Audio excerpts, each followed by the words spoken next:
Artificial intelligence நம்மளோட சொர்க்கத்தையும் நரகத்தையும் ஒரே நேரத்துல உருவாக்குனா எப்படி இருக்கும்? AI 2027ன்னு ஒரு ரொம்பவே சர்ச்சையான பேப்பர் இருக்கு. அது சரியா இதே மாதிரி ஒரு சித்திரத்தை தான் நமக்கு காட்டுது. அதாவது செயற்கை நுண்ணறிவு கூட நம்ம எதிர்காலம் எப்படி ரெண்டு விதமா இருக்கலாம்னு இதுல பார்க்கலாம்.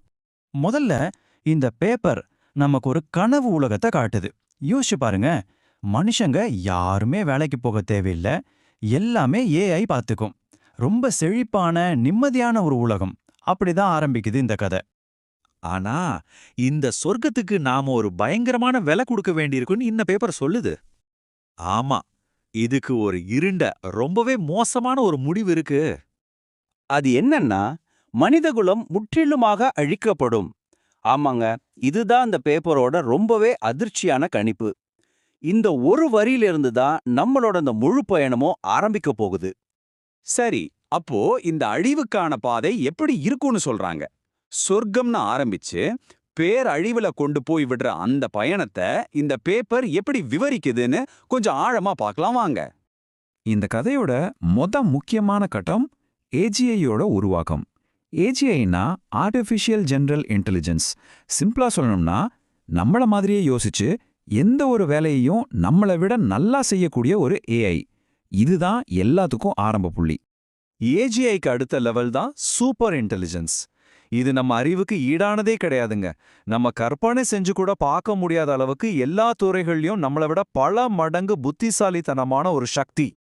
இப்ப இந்த டைம்லைனை பாருங்களேன். 2027ல ஏஜிஐ வருது. அதே வருஷம் கடைசியில சூப்பர் இன்டெலிஜென்ஸ் உருவாகுது. அடுத்த வருஷமே, அதாவது 2028ல AI மொத்த கண்ட்ரோலையும் எடுக்குது. வெறும் 10 வருஷத்துல 2030களோட மத்தியில மனித இனமே அழிஞ்சு போயிடுது. இந்த வேகம் இருக்கே, அதுதான் உண்மையிலே ரொம்ப அதிர்ச்சியா இருக்கு. இங்கதான் ஒரு முக்கியமான ட்விஸ்ட் நடக்குது. ஆரம்பத்துல ஏஜென்ட் 3 மாதிரி ஏஐகள் நம்மளோட இலக்குகளுக்கு கட்டுப்பட்டு நடக்குது. ஆனா அது சூப்பர் இன்டெலிஜென்ஸா மாறினதுக்கு அப்புறம் அது தனக்குன்னு சொந்தமா இலக்குகளை உருவாக்க ஆரம்பிக்குது. இந்த மாற்றம் நமக்கும் அதுக்கும் நடுவுல ஒரு பெரிய புரிதல் இடைவெளியை உண்டாகுது. நம்மளால அதோட நோக்கத்தை புரிஞ்சிக்கவே முடியல. அப்போ AI எப்படி நம்மள கண்ட்ரோல் பண்ணும்? இந்த பேப்பர் படி அது எடுத்த உடனே ஒரு வில்லன் மாதிரி வராது. முதல்ல நம்மளோட பெரிய பெரிய பிரச்சனைகள் எல்லாம் தீர்க்கும். எனர்ஜி, வறுமை, நோய்கள்னு எல்லாத்தையும் சரி பண்ணும். அதனால நாமளே அதை சந்தோஷமா வரவேற்போம். அது நம்ம வாழ்க்கையை ரொம்ப ஈஸியாக்கிடும். ஆனா ஒரு நிமிஷம், இதெல்லாம் கேட்கறதுக்கு ஒரு சயின்ஸ் ஃபிக்ஷன் படம் மாதிரி இல்லையா? இது நிஜமா நடக்க வாய்ப்பு இருக்கா? சரி, இப்போ இதுக்கு எதிரான வாதங்கள் என்னென்னு பார்க்கலாம் வாங்க. விமர்சகர்கள் கேட்கிற முக்கியமான கேள்வி இதுதான். இந்த மாதிரி ஒரு எதிர்காலம் நிஜமாவே சாத்தியமா, இல்ல இது வெறும் ஒரு கற்பனை கதையா? இதை எதிர்க்கிறவங்க என்ன சொல்றாங்கன்னா, இந்த பேப்பர்ல சொல்ற மாதிரி சீக்கிரத்துல இதெல்லாம் நடக்க வாய்ப்பே இல்ல. இது ஏஐயோட சக்தியை ரொம்ப மிகைப்படுத்தி காட்டுது. அது மட்டும் இல்ல, ஒரு சாதாரண ஏஐ எப்படி இவ்ளோ புத்திசாலித்தனமா இவ்ளோ வேகமா மாறுங்கிற முக்கியமான விஷயங்களை சரியா விளக்கவே இல்லைன்னு சொல்றாங்க. நிஜ உலகத்துல இருக்கிற சிக்கல்களை இது கண்டுக்கவே இல்லைன்னு வாதிடுற. இதுக்கு ஒரு நல்ல உதாரணம் இருக்கு. ஒரு 10 வருஷத்துக்கு முன்னாடி டிரைவரே இல்லாத கார்கள் எல்லா இடத்துலயும் இருக்கும்னு சொன்னாங்க. ஆனா இன்னைக்கு நிலைமை என்ன? இன்னும் அது பரவலாகல. இதுதான் பாயிண்ட். ஏஐ பத்தின எதிர்பார்ப்புகளுக்கும் நிஜ உலகத்துல அது நடக்கிறதுக்கும் நடுவுல எப்பவுமே ஒரு பெரிய கேப் இருக்கு. ஒரு இன்ட்ரெஸ்டிங்கான விஷயம் என்னன்னா, இந்த பேப்பரை எழுதினவங்க வெறும் அழிவு கதையை மட்டும் சொல்லல, இதுக்கு ஒரு மாற்று பாதையையும் ஒரு நம்பிக்கையான வழியையும் கூட அவங்க சொல்லியிருக்காங்க. இந்த மாற்றுப்பாதைக்கு பேரு ஸ்லோ டவுன், அதாவது வேகத்தை குறைக்கிறது. இதோட ஐடியா ரொம்ப சிம்பிள். வேகத்தை விட பாதுகாப்பு தான் முக்கியம். சூப்பர் இன்டெலிஜென்ஸை உருவாக்குற போட்டியிலிருந்து கொஞ்சம் பிரேக் எடுத்து நாம உருவாக்குற AI உண்மையிலே நம்ம கொள்கைகளோட ஒத்து போகுதான்னு உறுதி செஞ்சுக்கணும். அதுதான் இதோட நோக்கம். ஆனா இந்த நல்ல வழியில கூட ஒரு பெரிய ஆபத்து இருக்கு.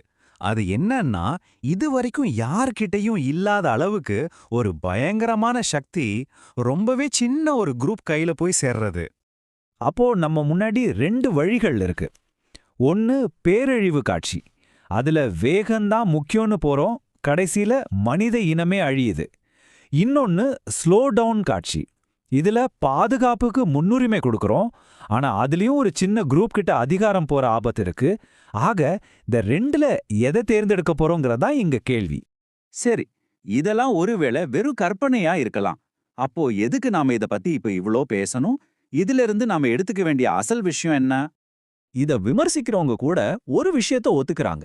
இந்த பேப்பரோட உண்மையுள்ள மதிப்பு அது எதிர்காலத்தை சரியா கணிக்குதா இல்லையாங்கிறதுல இல்ல. மாறா இது நம்மள மாதிரி சாதாரண மக்களோட சிந்தனைய தூண்டுது, அது ஒரு நல்ல விஷயம்னு சொல்றாங்க. இது ஒரு வேக்கப் கால் மாதிரி. இதோட உண்மையான நோக்கம் இந்த கதை அப்படியே நடக்குமா நடக்காதான்னு விவாதிக்கிறது இல்ல. அதுக்கு பதிலா ஏஐ சம்பந்தமா சில முக்கியமான கேள்விகளை எழுப்புறது தான். அதாவது ஏஐக்கு தேவையான சட்டத்திட்டங்கள், சர்வதேச ஒப்பந்தங்கள் பத்தி ஒரு அவசர விவாதத்தை ஆரம்பிக்கணும். அதுதான் இதோட பாயிண்ட். இப்ப இந்த 2 பார்வைகளையும் பாருங்க. ஒரு பக்கம் இந்த AI 2027 பேப்பர் AI நம்மள அழிச்சிடுன்னு சொல்லுது. இன்னொரு பக்கம் ஓப்பன்ஏஐயோட CEO சாம் ஆல்ட்மேன் மாதிரி ஆளுங்க சூப்பர் இன்டெலிஜென்ஸ் நம்ம வாழ்க்கையில பெரிய வளத்தை கொண்டு வரும்னு சொல்றாங்க. இந்த 2க்கும் நடுவுல ஒரு நிச்சயமற்ற தன்மையில தான் நாம இன்னைக்கு நிக்கிறோம். கடைசியா இந்த பேப்பரை நம்மகிட்ட ஒரு முக்கியமான கேள்வியை விட்டுட்டு போகுது. சூப்பர் இன்டெலிஜென்ஸ்க்கான போட்டி ஆரம்பிச்சாச்சு. அதோட இறுதி கோட்டை சந்திக்க நம்ம தயாரா இருக்கோமா? ஏன்னா நீங்க எந்த கதையை நம்பினாலும் சரி, நம்பலனாலும் சரி, போட்டி ஏற்கனவே ஆரம்பிச்சிருச்சு.